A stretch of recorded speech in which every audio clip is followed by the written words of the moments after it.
The origin. In 1970, a mother purchased an antique Raggedy Ann doll from a hobby store.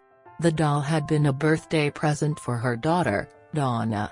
Donna was preparing to graduate from college with a nursing degree. She lived in a tiny apartment with her roommate, Angie. A nurse as pleased with the cute Raggedy Ann doll, Donna placed it on her bed as a decoration and didn't give it a second thought. Within days both Donna and Angie noticed that there appeared to be something very strange and creepy about the doll. The doll mysteriously seemed to move about the house, relatively small movements at first, such as a change in position, but as time passed the movement became more noticeable. Donna and Angie would come home to find the doll in a completely different room. Sometimes the doll would be found with legs crossed, arms folded, other times it would be found upright, standing on its feet. Several times Donna sometimes left the doll on the couch before leaving for work, and would return to find the doll back in her room on the bed with the door closed. The messages. Annabelle the doll not only moved but could write as well. About a month into their experiences, Donna and Angie began to find messages on parchment paper that read "Help us" and "Help Lou." The handwriting as if written by a small child. The creepy part about the messages was not the wording but the way they were written. At the time Donna had never kept parchment paper, on which the notes were written, in the house, so where did it come from? Annabelle Higgins. One night Donna came home to find the doll had moved again. This time it was on her bed. Donna had come to find that this was typical of the doll, but somehow she knew this time it was different. Something wasn't right. A sense of fear came over her when she inspected the doll and saw what looked like blood drops on the back of its hands and its chest. Seemingly, from nowhere, a liquidy red substance had appeared on the doll.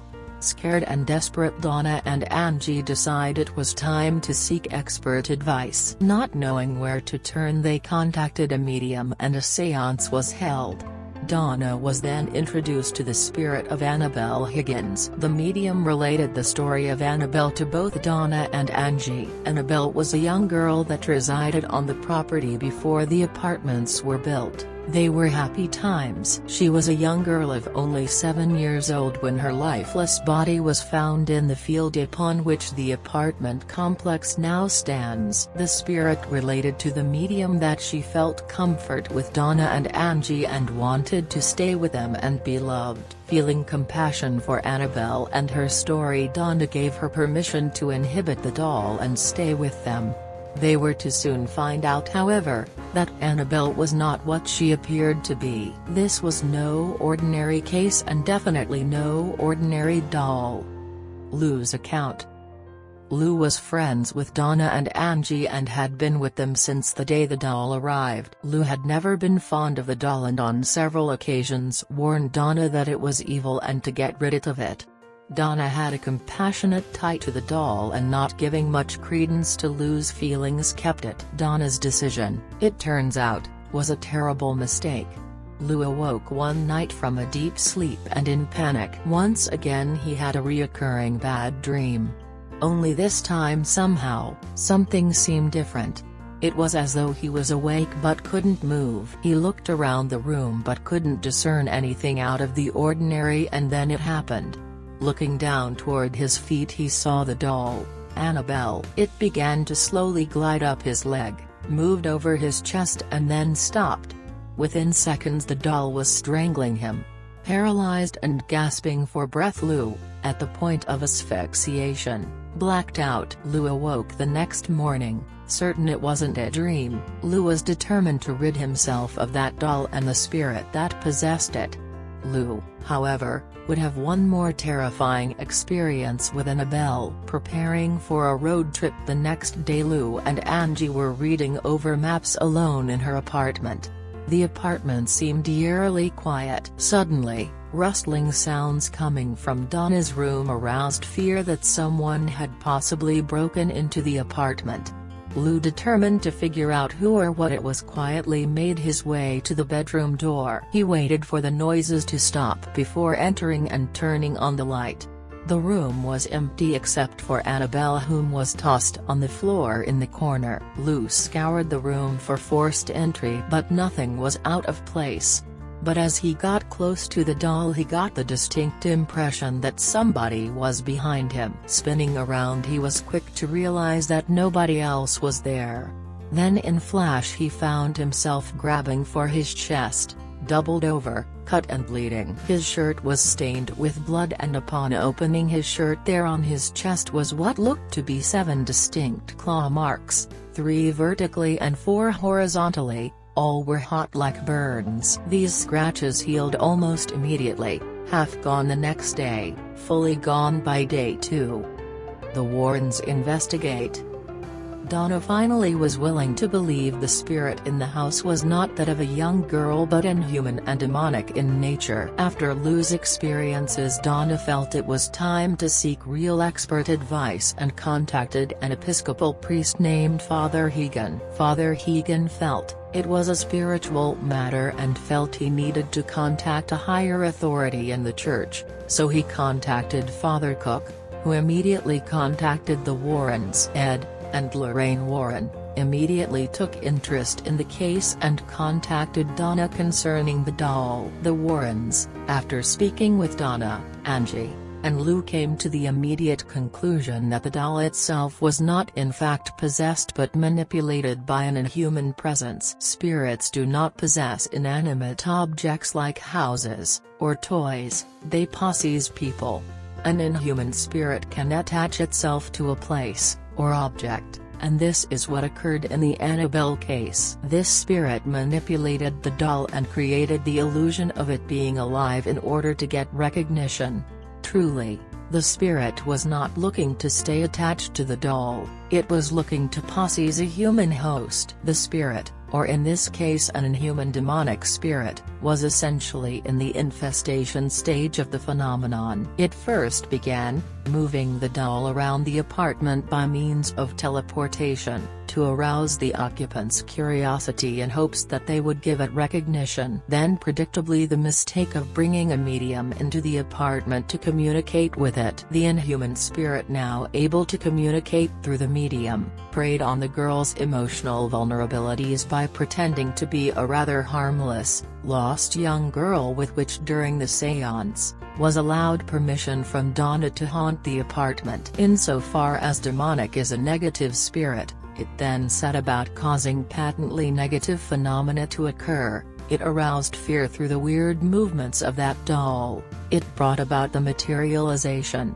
of disturbing handwritten notes, the symbolic drops of blood on the doll, and ultimately it even attacked Lou, leaving behind the symbolic mark of the beast. The next stage of the infestation phenomenon would have been complete human possession. Had these experiences lasted another 2 or 3 more weeks, the spirit would have completely possessed, if not harmed or killed, one or all of the occupants in the house. At the conclusion of the investigation, the Warrens felt it appropriate to have a recitation of an exorcism, blessing by Father Cook to cleanse the apartment. The Episcopal blessing of the home is a wordy, 7-page document that is distinctly positive in nature.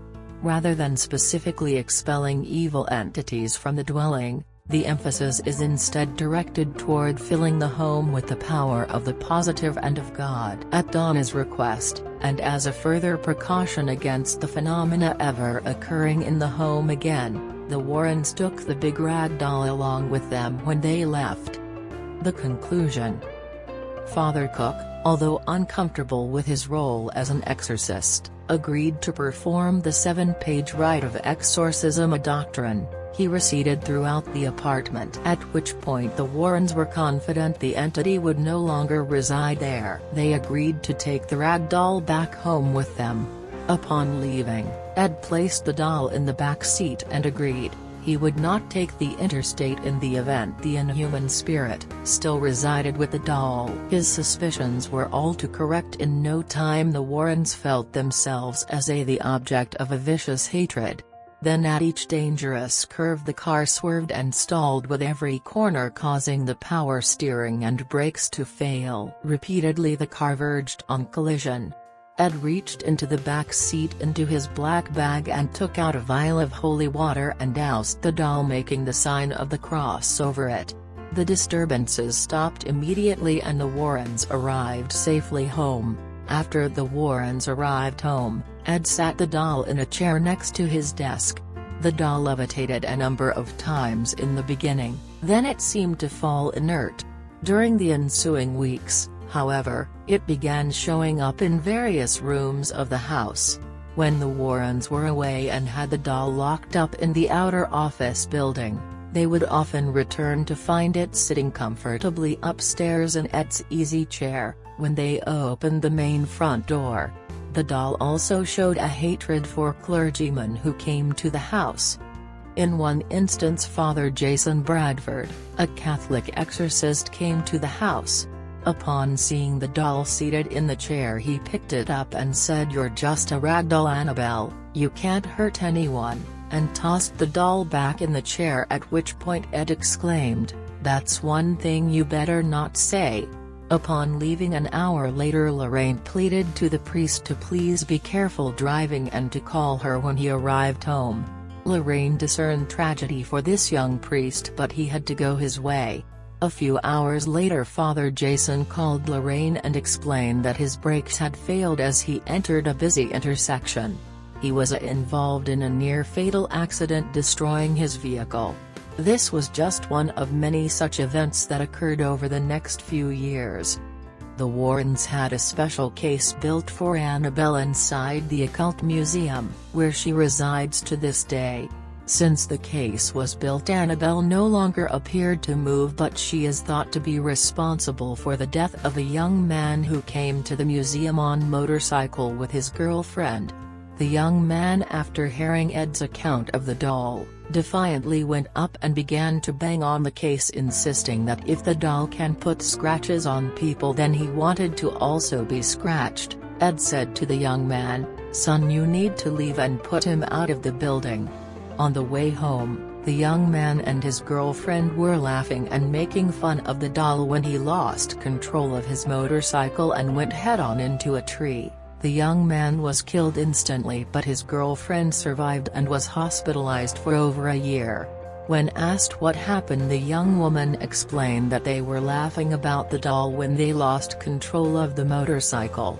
Ed warns you, do not challenge evil, that no man is more powerful than Satan.